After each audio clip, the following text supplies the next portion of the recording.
At the end of the day, it's all about freedom.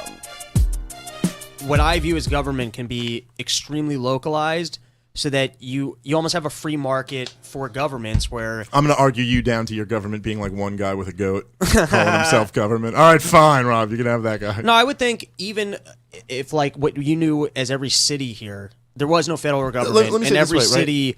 And by the way, you could go fucking move to the middle of nowhere in Texas and I guess claim something as your own if you have no neighbors. Like, Some who's unoccupied gonna, land. Yeah, why not? There is lots of uninhabited Right, so I don't. land. If there's no federal government, I don't know who's going to go disturb you on your uninhabited Go land. homestead. Yeah, exactly. I don't know. So Right. Well, let me say this. Right. I think what it comes down to a lot of the times is this: when you're saying we need to do things by force or have a monopoly, have one party ruling by force. You go if there is this.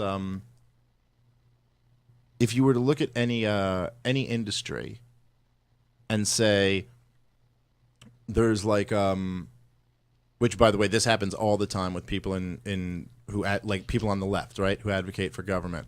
They'll go all the time, they'll go like, there's this industry, but there's a big problem in this industry, or there's a big demand in this industry that all of these people won't invest in, but I want to force them to invest. No, I know I've never worked a day in my life in this industry, but all these industry experts don't know that they need this rule that will make their industry. And it's a little bit like, I mean, you don't know anything about that. And the idea that there's something so obvious, there's some demand that's so obvious, like everyone can come up with who will build the roads or how will the courts, right? Everyone needs it. It's in everybody's interest, in everybody's market, self-interest, everything you could imagine. It's in their interest that we have roads and laws and courts and rules and things like that. So I don't think it's this. I don't really imagine that in the absence of people being forced, that they will,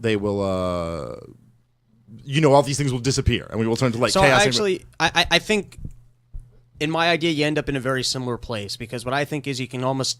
You could even do this now. I don't disagree if with there that. were completely open borders. Let's just imagine there were completely open borders between countries.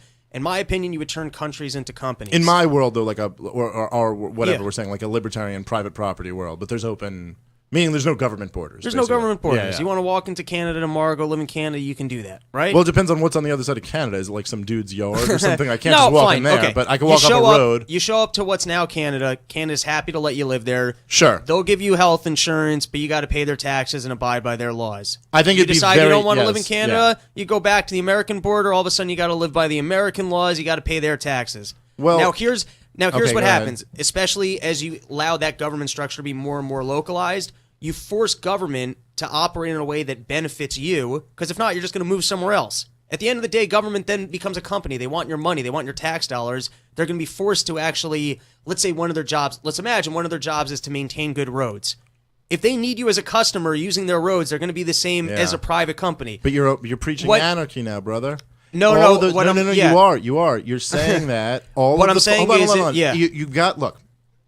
You've got an organization